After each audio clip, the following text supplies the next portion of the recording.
Muy buenos días para todas y para todos. Bienvenidos y bienvenidas nuevamente al Seminario de Investigación de la Facultad de Ciencias Naturales. El día de hoy me tengo que excusar con ustedes porque tengo varios problemas de conexión. La red está muy débil y no puedo poner la cámara. Nos acompaña el profesor entrante de la facultad, Sergio Estrada Villegas, quien hará la presentación del tema de su investigación, mecanismos que regulan las comunidades bióticas tropicales, 3 ejemplos con árboles, lianas, murciélagos y otros animales. Eh, Les recuerdo, en breve les permitiré el enlace para registrar su asistencia y asimismo les recuerdo que la participación, los invitamos a que participen de una manera muy activa en el seminario, consignando las preguntas en el chat o bien a micrófono abierto al al finalizar la intervención del profesor Estrada. Voy a darle la palabra al profesor Nicola para que nos presente a nuestro invitado. Muchas gracias.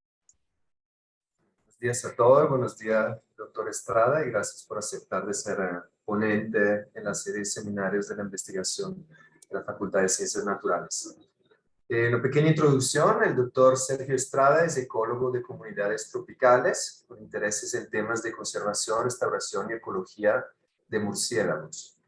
Tiene un pregrado en Ecología y Evolución en la Universidad de los Andes, maestría en la Universidad de McGill en Canadá y un doctorado de la Universidad de Marquette, Milwaukee, Estados Unidos. El doctor Estrada fue fellow del Instituto Smithsonian de Investigaciones Tropicales y asociado postdoctoral de la Escuela del Ambiente, School of Environment, de la Yale University en Estados Unidos. Como decía nuestra Verónica, es ahora profesor principal, profesor entrante en el Departamento de Biología de nuestra Facultad de Ciencias Naturales. Es también asociado en la Red Latinoamericana para la Conservación de Murciélagos. Entonces, bienvenido, doctor Sergio Estrada, no solo claramente a este seminario, sino sobre todo a la Universidad de Rosario y a la Facultad de Ciencias Naturales. Entonces, le dejo la palabra. Bueno, Nicola, Verónica, muchísimas gracias.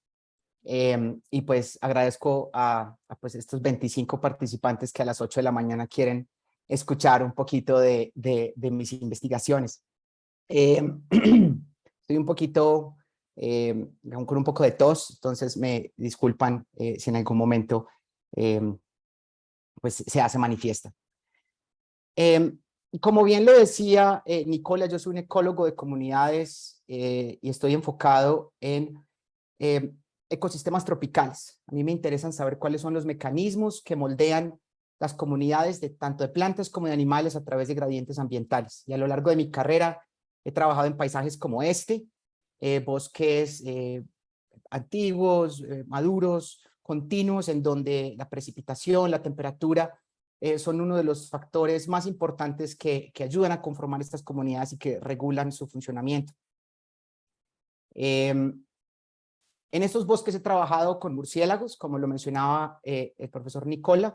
He estudiado interacciones entre los murciélagos y su ambiente, los murciélagos y las plantas, también cómo están estructuradas las comunidades de murciélagos en general. Y también he trabajado con árboles y con lianas. He trabajado en distintos tipos de paisajes, digamos como unas marañas bien espesas dentro de bosques maduros. Pero también he trabajado en paisajes como estos, que han sido profundamente modificados por el hombre, como en esta imagen en un sitio en Panamá, en donde estas áreas pasan de ser utilizadas como por los agricultores o los ganaderos a zonas que tienen pastos o cultivos que fueron abandonados recientemente, pasando por zonas de bosques jóvenes a bosques maduros. Entonces, como podrán ver, vamos, como un ecólogo de comunidades, trato distintos temas en distintos tipos de paisajes. Y pues como tal yo trato de responder preguntas en torno a un tema central, y es cómo y por qué cambian las propiedades de las comunidades a través de los gradientes ambientales, y en particular cómo es que están operando esos mecanismos que moldean las comunidades tanto de plantas como de animales. Y por propiedades de la comunidad me refiero, por ejemplo, a la riqueza, la abundancia de las especies, la biomasa, la equitatividad, etcétera. Y todos estos son atributos de las comunidades ecológicas que yo quiero entender cómo y por qué cambian a través de estos gradientes. Entonces, para abordar, digamos, este gran tema, yo tengo 3 líneas de investigación principales que utilizan diferentes grupos taxonómicos, dependiendo de las preguntas, y han venido utilizando distintas metodologías. Entonces, con plantas, yo usualmente me estoy planteando preguntas relacionadas a la sucesión, a la regeneración, a la restauración de los bosques tropicales, de los ecosistemas tropicales, y también cómo las interacciones entre las plantas, en especial, pues lo que voy a presentar hoy es más sobre competencia, cómo afectan a las plantas. También me planteo preguntas sobre los factores que están afectando a las comunidades de animales, utilizando a los murciélagos como modelo de estudio principalmente.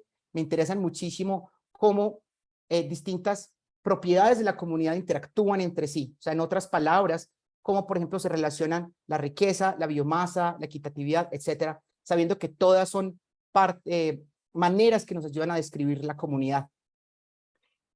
Yo he realizado y sigo realizando estudios con murciélagos en distintos aspectos, pero hoy solamente me voy a enfocar en esta idea de cómo interactúan distintas propiedades de la comunidad para explicar qué le pasa a las comunidades de los murciélagos. Y finalmente también me planteo preguntas sobre las interacciones entre plantas y animales. En particular, he investigado cómo cambia la dispersión de semillas por parte de murciélagos y otros animales a través de gradientes ambientales. Y entonces mi idea hoy, como pues decía el resumen de mi charla, voy a hacer un paneo general sobre estos 3 aspectos de investigaciones y enfocándome en publicaciones recientes que son ejemplos claros de estas 3 líneas de investigación.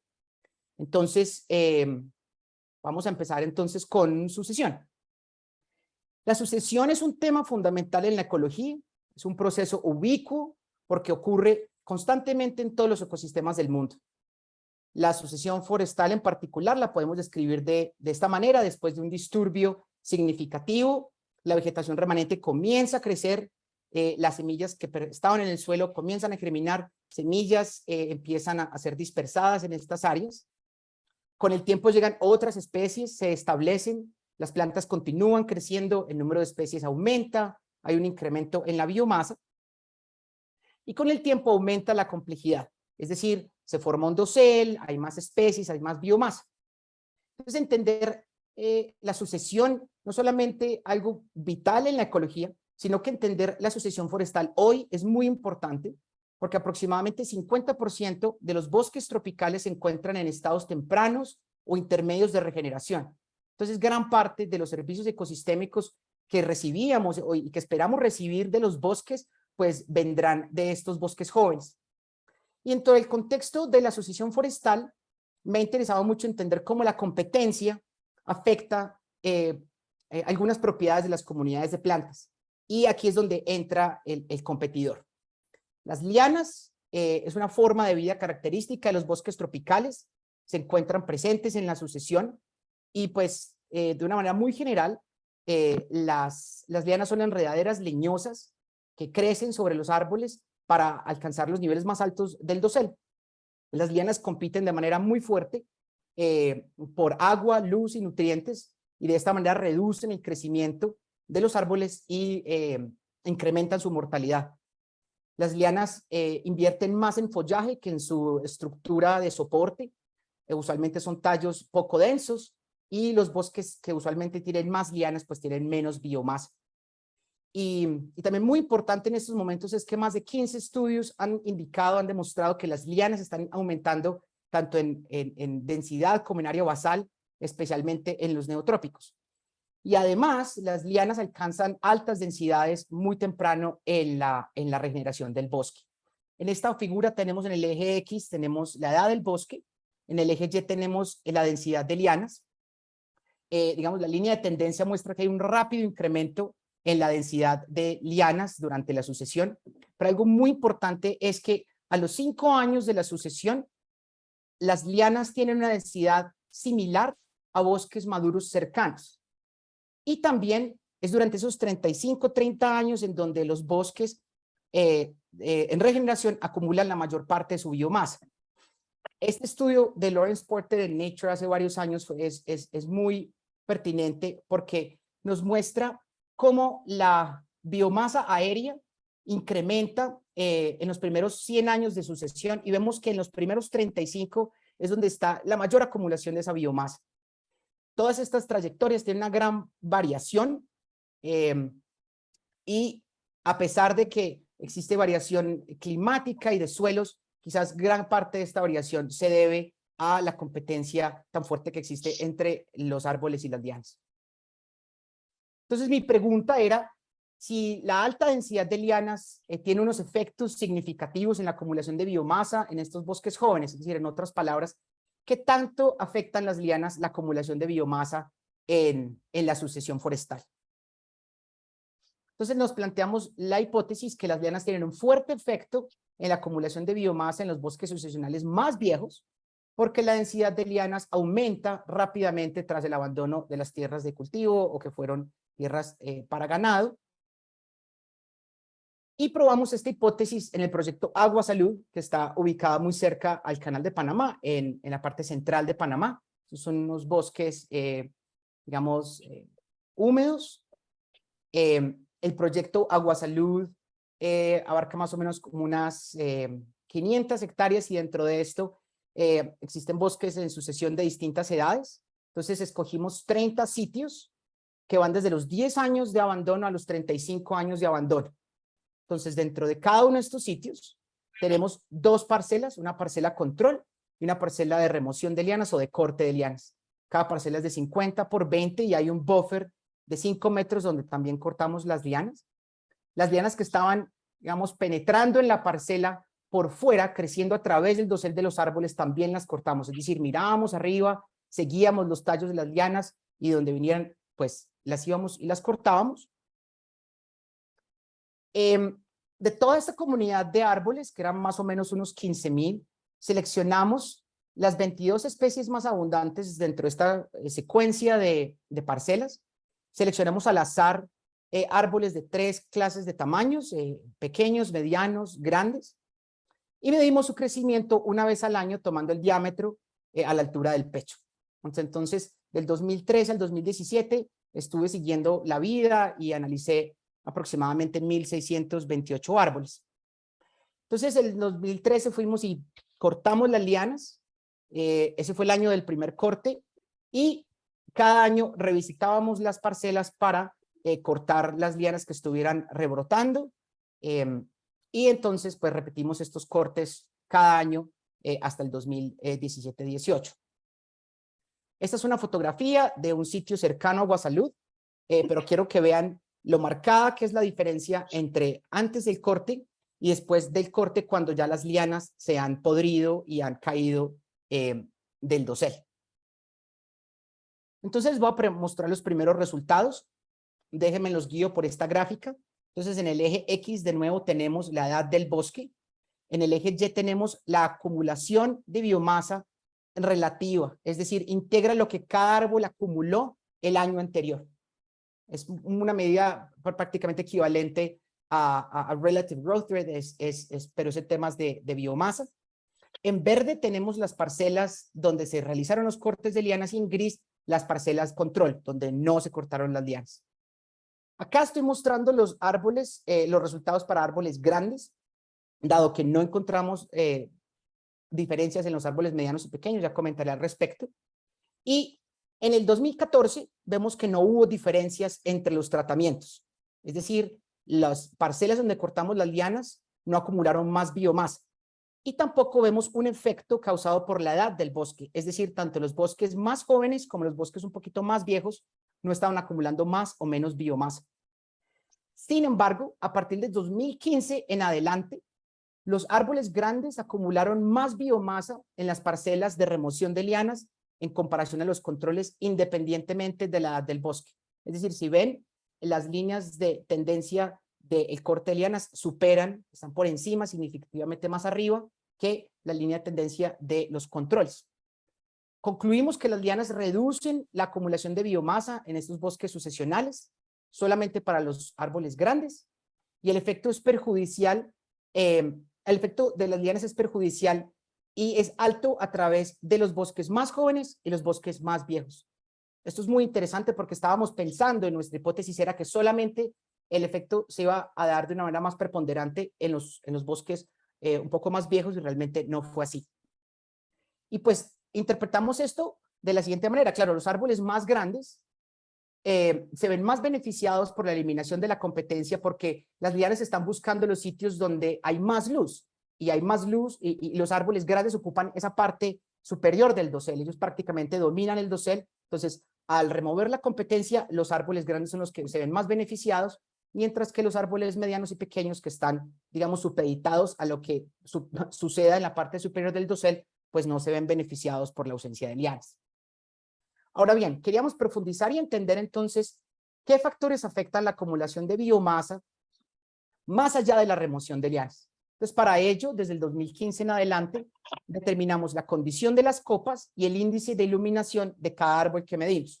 Entonces, para la condición de copas, utilizamos un índice de 1 a 4. 1 significa que el árbol tiene, solamente le queda un poquito de su copa, entre el 0 y el 25% de su copa está intacta.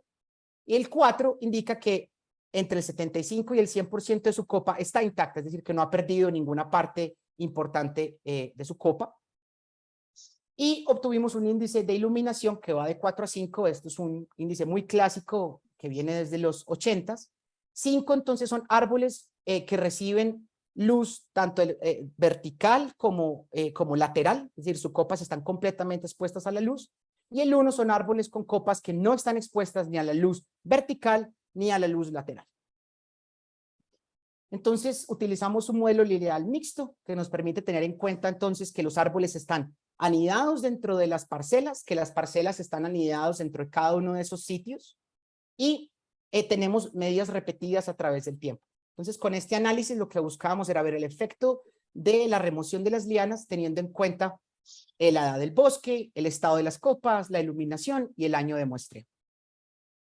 En esta gráfica están representados los coeficientes estimados para cada efecto fijo y los intervalos que no se solapan con 0 indican un efecto significativo en la acumulación de biomasa. Entonces vemos que estoy señalando en rojo lo que dice tratamiento. Vemos que la eliminación de lianas tiene un efecto fuerte y positivo en la acumulación de biomasa, a pesar del efecto que tiene la iluminación de la copa y qué tan completa está la copa. Entonces, esto nos ayuda a entender muchísimo mejor que a pesar de la salud de los árboles, entendiendo la salud de los árboles, la remoción de lianas tiene un efecto pues, muy importante en la acumulación de biomasa. Quisimos ir un paso más allá e hicimos una revisión bibliográfica y un metaanálisis junto con Sara Sofía Pedraza, que fue alumna de la Universidad del Rosario y que ayudé a ser mentor de ella durante la pandemia, y con Adriana Sánchez, que también está aquí presente en la charla, y publicamos este año el metaanálisis más completo de los experimentos de remoción de lianas en el mundo. Y encontramos que la gran mayoría de experimentos, la eliminación de lianas, aumenta múltiples medidas de rendimiento de los bosques y los árboles. Por ejemplo, incrementan el crecimiento de los árboles, su reproducción. Los bosques que no están afectados por las lianas aumentan en biomasa, como lo encontré en el experimento anterior. Existe mayor reclutamiento, mayor potencial hídrico. Entonces, digamos, de esta primera historia, podemos concluir que la competencia entre plantas, particularmente entre lianas y árboles, es un mecanismo que afecta de manera importante y de negativa la cantidad de biomasa que están acumulando los árboles durante la sucesión y que también están afectando procesos ecológicos importantes en los bosques tropicales. Y esto tiene implicaciones notorias porque tenemos que incorporar cómo la competencia afecta la cantidad de biomasa que esperamos que estos bosques jóvenes van a acumular en el futuro. Tenemos muchísimas esperanzas que estos bosques en sucesión van a acumular grandes cantidades de biomasa y quizás la competencia entre árboles y lianas puede que digamos que estas expectativas no sean tan altas como esperaríamos.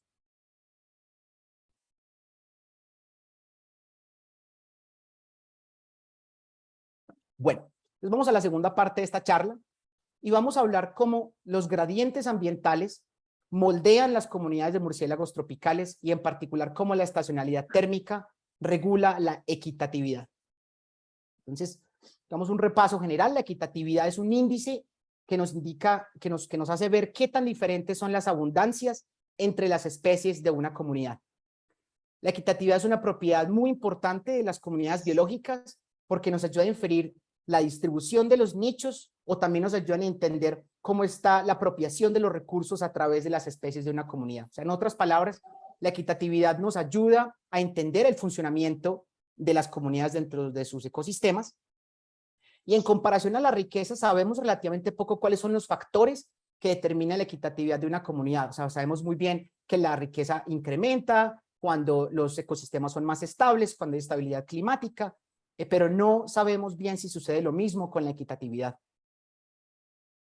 Y la historia es mucho más interesante porque, o sea, desde la génesis del pensamiento de la ecología de comunidades sabíamos que la riqueza y la equitatividad son interdependientes. O sea, una comunidad puede tener menor equitatividad cuando tiene más especies, o sea, porque muchas especies son raras, pero la equitatividad puede incrementar cuando la riqueza incrementa con la riqueza si pocas especies no monopolizan los recursos, ¿sí? o si hay más generalistas dentro de diferentes gremios tróficos de una comunidad.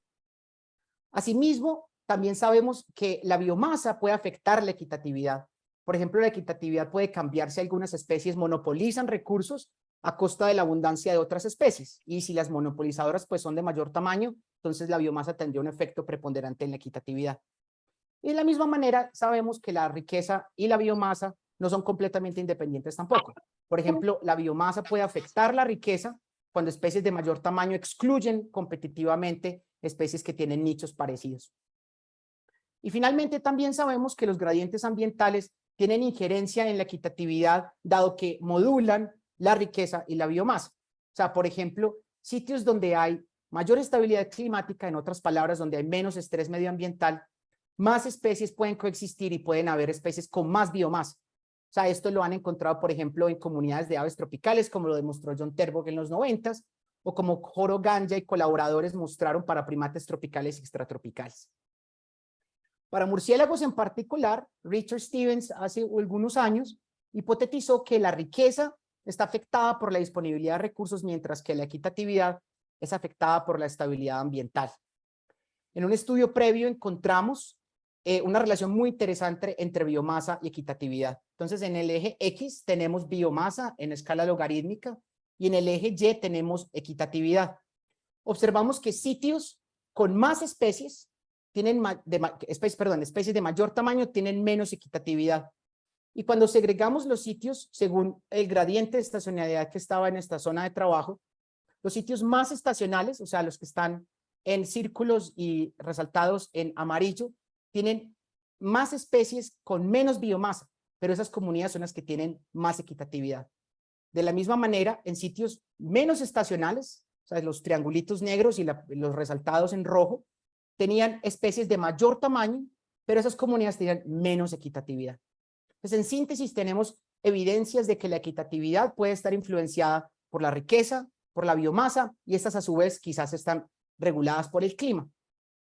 Entonces nos planteamos la siguiente hipótesis, que la equitatividad incrementa en comunidades con pocas especies y baja biomasa, porque el efecto negativo de la riqueza y la biomasa en la equitatividad pueden estar reguladas por la estacionalidad ambiental. Entonces, para evaluar esta hipótesis, usamos información publicada en un artículo muy chévere, una base de datos muy poderosa que se llama Atlantic Bats, de Renata Mulariet y colaboradores. Esta base de datos reúne 135 estudios a lo largo y ancho de la mata atlántica del Brasil, Paraguay, Uruguay, y esta base de datos nos permite evaluar la hipótesis porque contiene datos de abundancia de las especies, la riqueza de cada estudio, cubre un rango muy importante de estacionalidad a través del continente suramericano. Como pueden ver en el panel derecho, entonces en morado están la ubicación de cada uno de los estudios, que van más o menos desde los 5 grados sur hasta un poco más de los 30 grados sur. En gris se ve la distribución, o sea, el dominio histórico de la mata atlántica. En verde se ven los parches remanentes de la mata atlántica. Y entonces utilizamos una lista de criterios para seleccionar de todos esos 135 estudios. Primero, estudios que hubieran sido realizados tanto durante la época seca como la época lluviosa. estudios que hubieran sido realizados a elevaciones menor a los 1000 metros, con un esfuerzo de muestreo importante mayor a los 10.000 metros cuadrados hora de muestreo. Y utilizamos el método de Chao y Jost para calcular la cobertura de muestreo, que nos indica baja probabilidad de encontrar nuevas especies según la comunidad que ya ha sido muestreada. Aplicando estos criterios, entonces seleccionamos 49 de los 135 estudios y entonces para cada estudio calculamos la riqueza, la equitatividad, la biomasa promedio.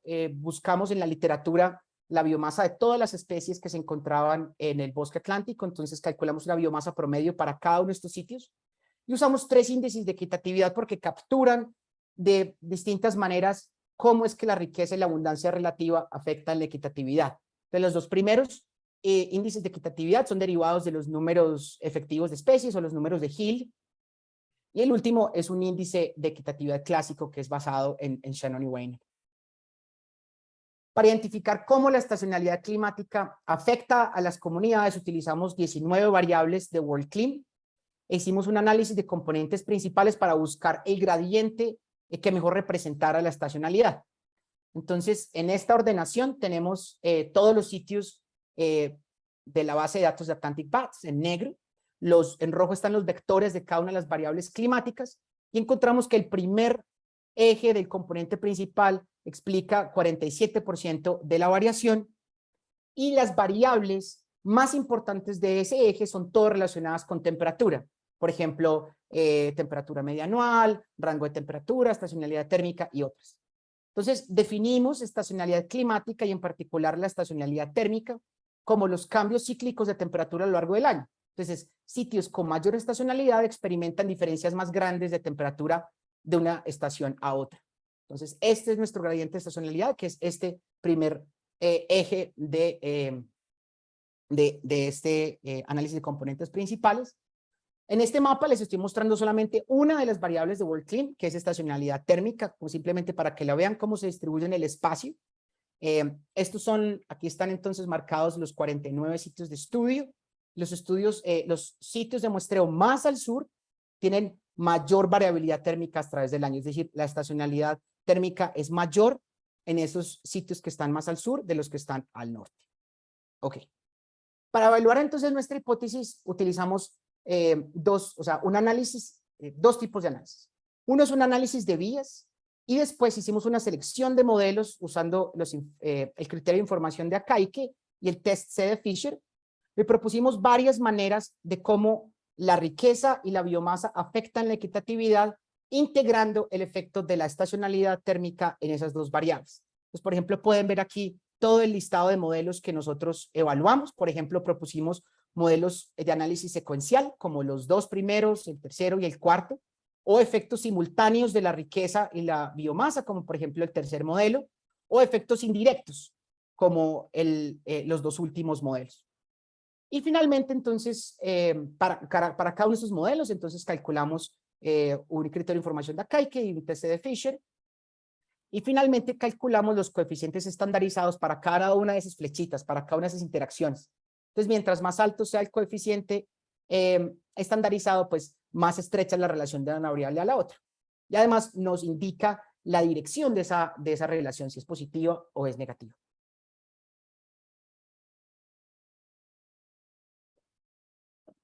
Entonces, estos son los resultados. Los modelos que mejor explicaron los datos fueron aquellos que mostraron análisis secuenciales en donde la estacionalidad tiene un efecto negativo en la riqueza y la riqueza tiene un efecto negativo en la equitatividad. O sea, en otras palabras, sitios donde la temperatura es más variable a través del tiempo, hay menos especies, y donde hay más especies, hay menos equitatividad. 2 de las 3 medidas de equitatividad concuerdan con esa misma relación. O sea, la equitatividad de las comunidades de murciélagos en esta parte del trópico decrece en sitios con mayor riqueza y la riqueza disminuye en sitios donde la temperatura presenta más variaciones a través del tiempo. Entonces, estos resultados apoyan parcialmente la hipótesis de que la equitatividad incrementa en comunidades con pocas especies y a su vez la riqueza está regulada por la estacionalidad ambiental. Entonces, estos resultados creemos que explican la interacción entre especies, lo que nosotros consideramos es que la especialización y la rareza a través de este gradiente de estacionalidad térmica nos ayuda a entender lo que está sucediendo. Entonces, o sea, en un estudio clásico de Robert MacArthur de los 70, él encuentra que los sitios donde la temperatura es menos variable, es decir, hay más recursos a través del tiempo, hay mayor disponibilidad de recursos a través del tiempo, permite que existan especies y más especies que usen un espectro muy restringido de los recursos, es decir, que hayan más especialistas. Y por su naturaleza, los especialistas son raros. O sea, al calcular la equitatividad, las especies raras incrementan las diferencias entre las abundancias de las especies en la comunidad, es decir, van a hacer entonces que exista menos equitatividad. Así entonces, en esta gráfica, si tenemos un eje de especialización y rareza donde hay más especies raras, que usualmente están en sitios donde hay más estabilidad climática, pues tenemos menos equitatividad. De una manera, visto de otra manera, donde hay más estacionalidad, hay menos especies raras, hay más generalistas y esas diferencias de las abundancias pues es menor. En contraparte, donde hay menos estacionalidad, o sea, donde el clima de la temperatura es más constante a través del tiempo, hay más especies raras.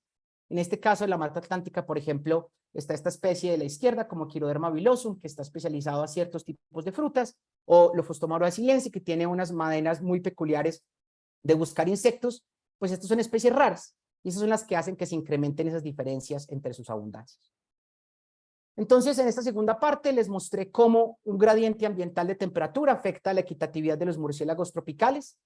El mecanismo que más, que creemos que es el más probable es este patrón en donde las especies raras se hallan en sitios menos estacionales. Claro, ustedes van a preguntar, bueno, pero entonces, ¿qué hace que una especie sea rara? Y ahí es donde la historia natural de las especies viene a cumplir un rol muy importante, y es por eso que tenemos que seguir estudiando cómo es que funcionan los organismos en su ecosistema, cuáles son los factores que determinan que una especie sea más rara que otra. Ok, entonces vamos a pasar a la tercera parte de la charla y hablemos de dispersión de semillas, donde los animales y las plantas interactúan. Como todos ustedes saben, la dispersión de semillas es clave para los bosques porque permite que las semillas lleguen a nuevos lugares lejos del árbol madre. Es decir, semillas que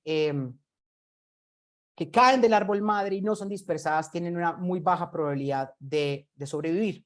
O sea, en esta fotografía tenemos a una agouti que está dispersando una semilla de Astrocarium, de una palmera. El agouti lleva esta semilla, la entierra. El agouti puede olvidar la semilla o el agouti se puede morir, y estas semillas que son dispersadas más lejos del árbol parental tienen mayores probabilidades de germinación y mayores probabilidades de supervivencia. Durante la sucesión, la dispersión de semillas es fundamental porque aumenta la diversidad de la comunidad a través del tiempo. Dentro del contexto de la dispersión de semillas en estudios de regeneración y restauración, pues a pesar de que sabemos que la dispersión es muy importante, hasta el 2017 solamente 15% de los proyectos de regeneración y restauración en todo el mundo habían cuantificado la recuperación de la abundancia de los animales y solo el 22% evaluaban la recuperación de la diversidad animal. En una revisión más reciente de proyectos de restauración y regeneración en América Latina, María Mazzoni y colaboradores encontraron que solo el 3% de los estudios utilizaron la dispersión de semillas como una métrica del progreso de la restauración. Entonces, por lo tanto, un número bajo de estudios ha investigado la recuperación de la dispersión de semillas por animales durante la regeneración del bosque. Entonces, con esa brecha del conocimiento nos preguntamos cómo difieren los modos de dispersión durante la sucesión. Entonces, basándonos en la bibliografía, planteamos la hipótesis que durante las primeras décadas de la regeneración, de la restauración, las dispersiones de semillas, la dispersión de semillas es realizada principalmente por murciélagos, por aves pequeñas y por el viento. Los murciélagos y las aves pequeñas se ven menos afectadas por la falta de complejidad del hábitat. Y las plantas dispersadas por viento son usualmente abundantes en cultivos abandonados o en áreas abandonadas después de la ganadería. A medida que los bosques envejecen y aumentan su complejidad, los mamíferos más grandes, terrestres y arborícolas, si están presentes, digamos, en la matriz y en el paisaje, y las aves de mayor tamaño aumentan su abundancia, ¿sí? Y estas empiezan a dispersar más semillas y y también semillas de otras especies. Entonces, con esta grande hipótesis y estas predicciones, pues realizamos un proyecto en el Monumento Natural Barro Colorado, que también queda en la parte central de Panamá, justo en el Istmo de Panamá. En 1994 se estableció una secuencia de parcelas en zonas que estaban en proceso de regeneración natural, es decir, en otras palabras, una restauración pasiva. Estos bosques tenían de 20 a 100 años cuando se iniciaron los censos. También se establecieron parcelas de bosque maduro que, según el cálculo, tienen más de 500 años. Y esas parcelas se han censado 3 veces. Asociamos la identidad de todas las especies de plantas con uno o varios modos de dispersión. Entonces, en amarillo están los mamíferos no voladores, en azul están los pájaros grandes, los aves grandes más grandes de 300 gramos, en rojo están las aves pequeñas, menores de 300 gramos, en gris los murciélagos y en verde la dispersión abiótica. Este tipo de análisis vemos es el resultado final de la dispersión, es decir, las semillas que fueron transportadas por los dispersores, que germinaron y se establecieron y persistieron. Entonces, estos son los primeros resultados que les quiero mostrar. En el eje X tenemos las categorías de edad de los bosques, o sea, 20, 40, 70, OG significa el bosque maduro, y en el eje Y tenemos la proporción de individuos. Entonces vamos a ver cómo la abundancia de árboles de cada uno de los modos de dispersión se compara con el bosque viejo, el bosque antiguo. Y aquí entonces, para facilitar la comparación, les voy a ir mostrando cada uno de los estadios del bosque.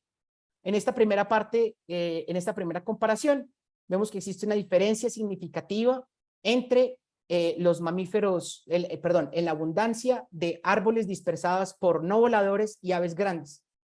Y esta diferencia es significativa. Sin embargo, a los 40 años, el número de árboles dispersados por cada modo era muy similar con los bosques maduros. En otras palabras, la restauración de las interacciones de dispersión de semillas se recuperaron en las primeras décadas de la restauración pasiva.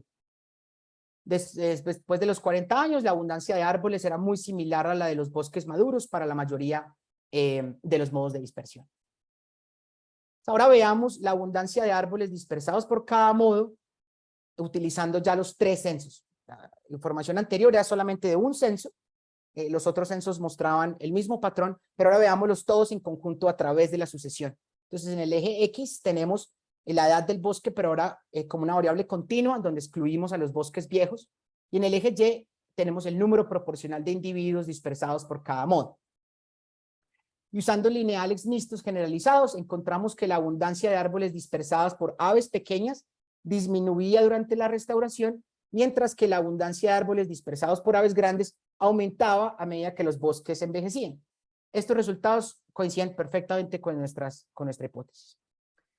Sin embargo, y contrario a nuestras predicciones, la abundancia de árboles dispersados por mamíferos no voladores fue significativamente mayor con respecto a los demás modos, y incluso desde las primeras etapas de restauración ya eran el modo de dispersión más importante. Nosotros hicimos este análisis también para árboles jóvenes y los resultados son muy similares. Entonces, aquí podemos concluir que en nuestro caso, los mamíferos no voladores son el modo de dispersión más importante en este tipo de bosques, y nosotros nos preguntamos, bueno, pero ¿qué puede estar pasando? ¿Por qué es? Entonces, una razón que puede explicar el elevado número de árboles dispersados por mamíferos no voladores es que existe una gran redundancia en el número de especies dispersadas por las aves grandes, por las aves pequeñas y los mamíferos no voladores. Entonces, en este diagrama de Venn están el número único de especies dispersadas por cada modo y el número compartido de especies entre los modos.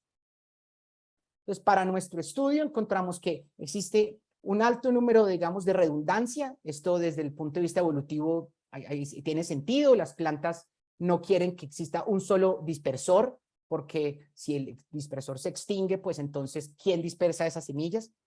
Pero desde un punto de vista ecológico y para nuestro sitio, lo que creemos es que esta alta recuperación de las interacciones se debe no solamente a la alta redundancia, sino que también el Monumento Natural Barro Colorado ha sido protegido de la cacería por más o menos unos 40 años, además es contiguo a unos bosques muy maduros, muy grandes, y pues entonces esto hace que exista una comunidad de mamíferos no voladores muy rica y muy abundante.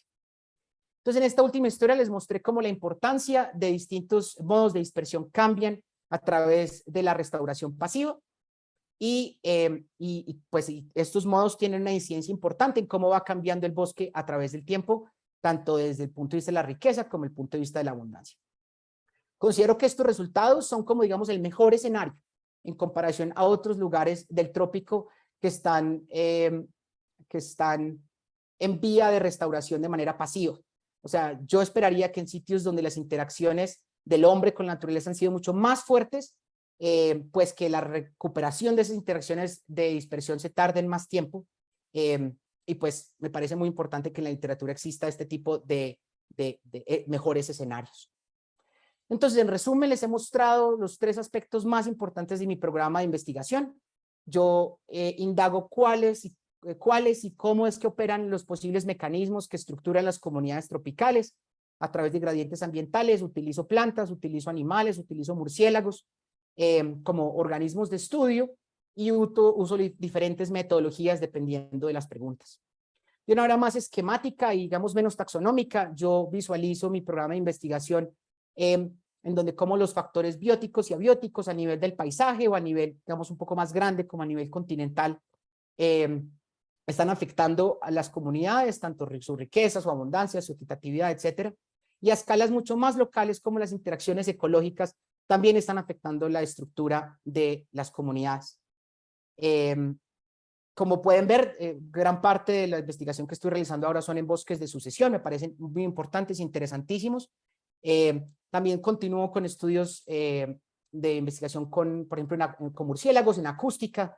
Voy a dirigir una tesis de una estudiante de la Universidad Javeriana que va a mirar la estructura de los murciélagos insectívoros que solamente se pueden detectar de manera acústica en los llanos.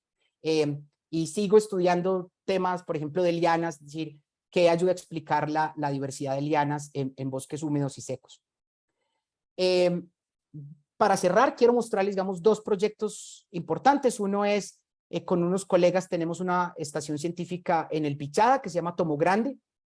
Me encantaría que algunos de los profesores que están aquí escuchando esta charla, algunos de los alumnos, estén interesados en el futuro en hacer investigaciones en estos tipos de ecosistemas, de sabanas, transición sabana-bosque, bosques de galería. Los invito a que revisen la página web. Y en los últimos 2 años he estado realizando una colaboración muy interesante con Natalia Lozada Mendieta, que está a la derecha en esta fotografía, con Omar Ortiz en la mitad y con Juanita Escobar a la izquierda. Natalia es arqueóloga, antropóloga de la Universidad de los Andes y ha estado estudiando cómo el río Orinoco afectó las comunidades indígenas de hace, no se sabe, 900 años, 1000 años, 1500 años, 10.000 años, aún está por definirse la fecha. Y lo que hemos venido haciendo es haciendo una catalogación y una descripción de sitios donde existen pinturas rupestres, donde existen petroglifos, y también donde han habido sitios donde se encuentran cerámicas. Aquí estamos, por ejemplo, fotografiando estos grandes paneles de pinturas rupestres, y vamos a hacer un estudio para poder intentar de la mejor manera posible identificar los animales que están plasmados en estas pinturas rupestres. Esto es un sitio que se llama Guaripa, en una comunidad de indígenas amorúas, en el departamento del Bichada, al lado del río Orinoco. Ahí ustedes pueden empezar a mirar que pues ahí hay unos peces, y ahí parece que hay como un picure o como una lapa, hay tortugas, etcétera. Entonces estamos en el proceso de descripción de esta fauna que los indígenas, aún no sabemos en qué fecha, plasmaron en estas paredes. Estos son unos hermosos paisajes de estas rocas del precámbrico que han sido erodadas. Estos ecosistemas son preciosos. Allá en esas paredes se alcanzan, no en esta imagen a ver petroglifos, pero en esta imagen estoy yo parado en esa pared y allí hay unos petroglifos de 2 personas, quizás un cuadrúpedo, en otra parte una serpiente. Digamos, estos son los tipos de paisajes tan enormes y hermosos que se ven. Esta es la desembocadura del río Tuparro, en el río Orinoco. Se ve la mezcla de las aguas, es un sitio idílico, y estamos trabajando para crear un libro que es una mezcla entre fotolibro, diario de campo, divulgación científica. Entonces, el febrero del año entrante estaré acompañando a Natalia en la última excavación, donde vamos a sacar cerámicas de distintos sitios para intentar calibrar cuándo es que estuvieron estos asentamientos, y espero encontrar apoyo en la Universidad del Rosario quizás para publicar este libro. Espero que les haya gustado esta presentación y bueno, pues si tienen algunas preguntas, bienvenidas. Muchas gracias. Muchísimas gracias, profesor Estrada.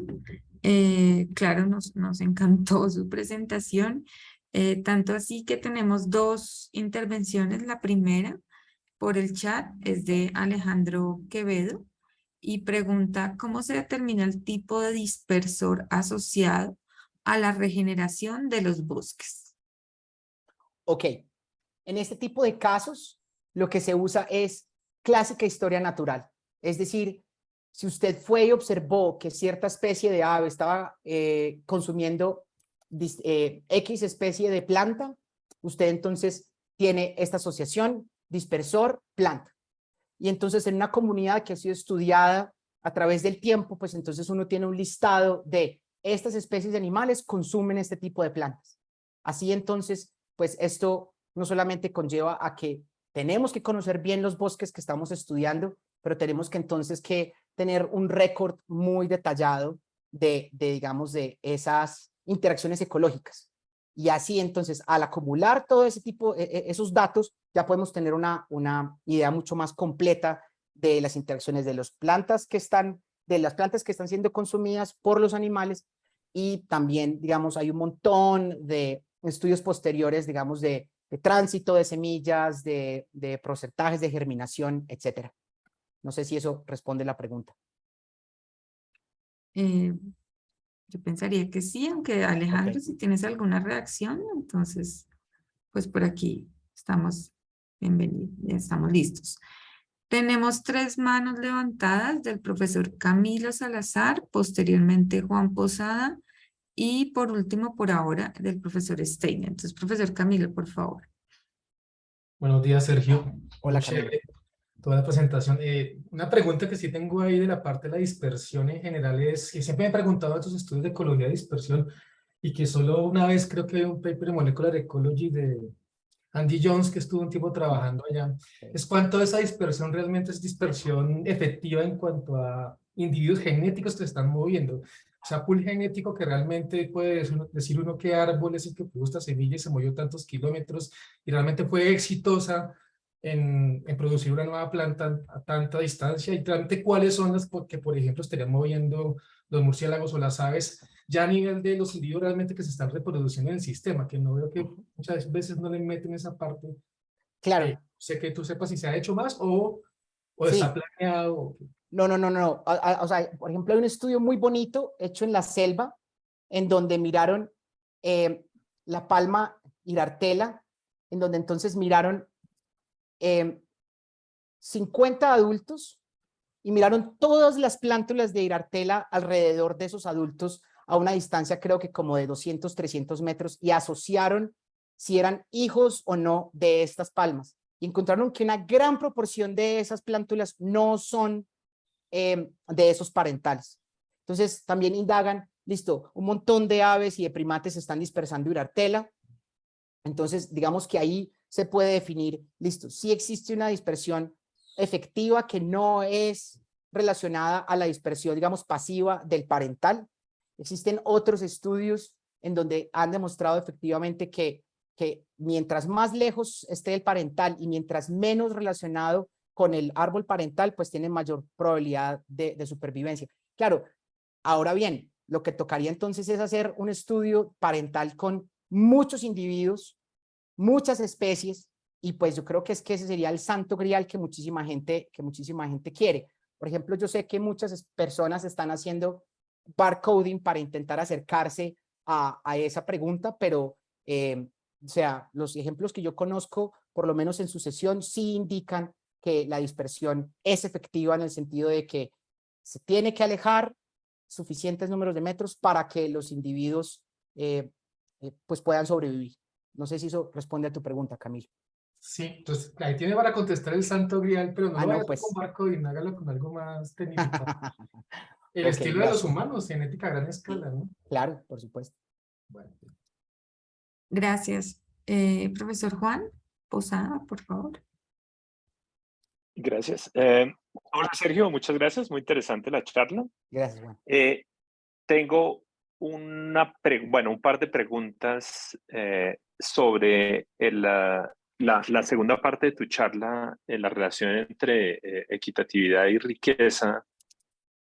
Ustedes miraron si cuando la riqueza aumenta y la equitatividad baja, si las especies dominantes siguen siendo las mismas en los ecosistemas donde, digamos, hay baja riqueza que digamos, en las zonas de alta riqueza. Hay una especie en particular que quizás está dominando parte de esa historia.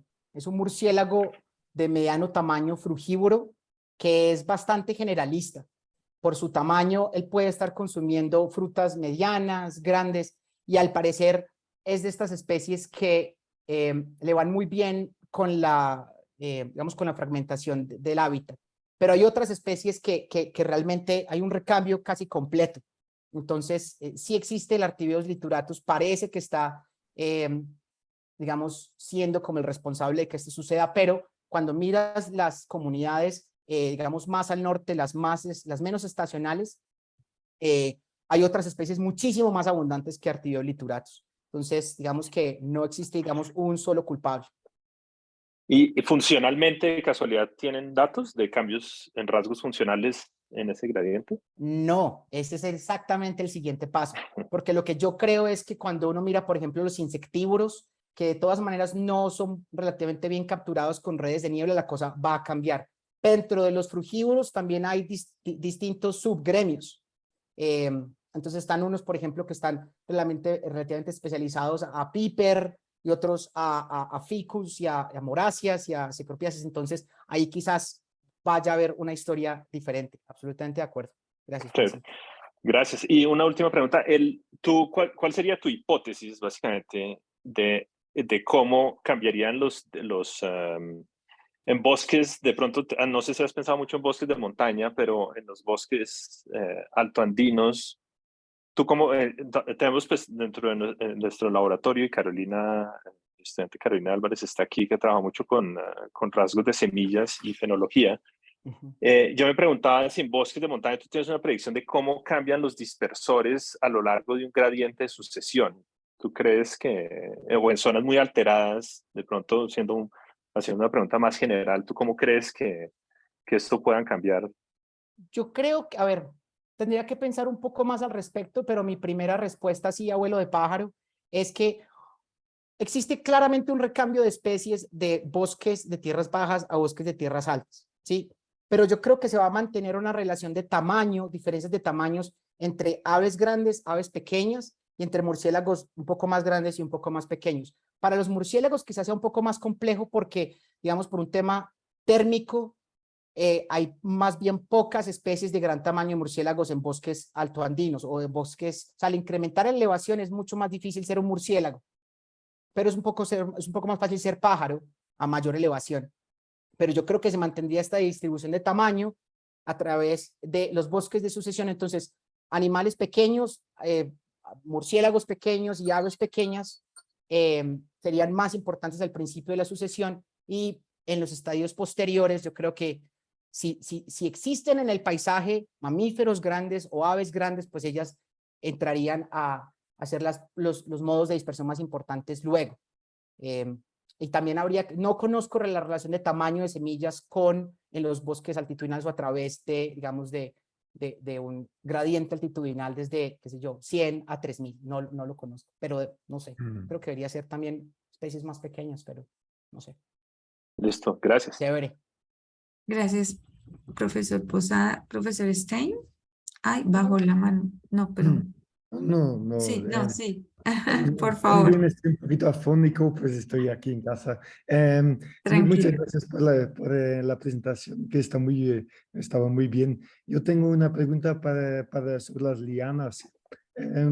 ¿Has medido el crecimiento de los árboles? ¿Has también medido el crecimiento de las lianas? ¿Cuánto carbono estaban acumulando ese año? ¿Y cuánta diferencia había ahí? Como, porque, vale, los árboles crecen más, pero también quitas las lianas, ¿no? Y pues en algún modo los lianas van a, como alguna parte, pues ellos también hubieran crecido, ¿no? Y pues no sé si habéis cuantificado eso. Nosotros en nuestro proyecto, en el paper que presenté de Ecology, nosotros no lo hicimos, pero mi asesor Stefan Schnitzer ha hecho esa cuantificación en sitios que están más o menos a unos 15, 20 kilómetros, y lo que ellos han encontrado es que realmente las lianas, desde el punto de vista de la biomasa, no desde el crecimiento, sino desde el punto de la biomasa, aportan un 4%, 6% de la biomasa, muy poca, muy, muy poca. Y porque ya se tiene muy buena información desde el punto de vista anatómico y estructural. Las lianas realmente invierten en ser una manguera con hojas. Sí. Ellos están hechos para hacer hojas, flores, frutos, realmente no para tener una estructura que soporte. Pero desde el punto de vista de crecimiento, sí, los árboles crecen más, digamos, en la época de lluvias, crecen menos en la temporada seca, y las lianas al revés. Crecen mucho más que los árboles en la temporada seca que en la temporada de lluvias. Pero desde el punto de vista de la biomasa, hacen una contribución muy, muy, pues, mínima. Sí, vale, que súper. Y una otra pregunta que de ese tema yo no sé mucho, ¿cuánta biodiversidad hay entre las lianas? ¿Cuántas especies hay así en esta zona de estudio, por ejemplo? Montones, montones. Las lianas son súper importantes. Por ejemplo, en Barro Colorado solamente 35% de los tallos son lianas. 25% de todas las especies de plantas vasculares, bueno, no, digamos de tallos son especies de lianas. Entonces hay una contribución muy importante. Y eso varía, evidentemente. O sea, en bosques más húmedos hay menos especies de lianas y menos individuos de lianas. En bosques secos hay muchas más especies de lianas y más tallos de lianas por parcela. Vale, gracias. A ti. No, continuamos entonces con el profesor Nicola, por favor. Muchas gracias, Sergio, por esta presentación súper interesante. Yo tengo una pequeña pregunta desde el punto de vista metodológico, ya que también tenemos varios estudiantes en este salón virtual y algunos de ellos están trabajando en nuestras parcelas permanentes. Te quería preguntar, en relación a la estimación de biomasa, ¿sí? En estas parcelas, ¿cuánto es importante el error asociado a estas? Imagino que utilizan ecuaciones alométricas, ¿no? Para estimar cuánto es importante el error, si es fácil calcularlo, y también cuánta influencia puede tener en las conclusiones, ¿no? Porque también tenemos propagación a través de las diferentes formulaciones matemáticas. Obvio. Pues a ver, yo realmente de eso sé muy poco. Cuando hablo del tema de ecuaciones alométricas, la persona que a preguntarle es a Jerome Schaff. Jerome ha sido la persona que más ha estudiado la propagación de error a través de las distintas escalas de las mediciones, desde la escala del individuo a la escala de la parcela, a la cuantificación de múltiples parcelas a través del tiempo. Entonces, digamos que esa pregunta hay que indagar más en en lo que ha dicho Jerome. Hasta donde yo tengo entendido, existe una gran literatura desde la ecología forestal. Los forestales por muchísimos años han creado ecuaciones alométricas para cada especie, ¿sí? Pero desde el punto de vista ecológico, en sitios megadiversos como nuestro país o como el trópico, crear una ecuación por especie es un poco, o sea, es dispendiosísimo. Entonces ahí es donde personas como Jerome o como otras personas crean ecuaciones que son multiespecies, y existen entonces este tipo de variables donde dicen, mire, para bosques que tengan mayor estacionalidad o menos estacionalidad, aquí hay un cambio en la alometría. Yo realmente sé muy poco de eso. Nosotros aplicamos unas ecuaciones alométricas que fueron calculadas justamente para Aguasalud, y para otros estudios ya, digamos, unas ecuaciones globales que utiliza Jerome, en donde varía un poco dependiendo de la estacionalidad. Pero eso es un tema muy interesante, muy complicado, y yo realmente, digamos, voy con lo que la literatura, digamos, demuestra, pero no sabría mucho más que eso. Muchas gracias. Bueno, y para finalizar, tenemos a Merly, por favor.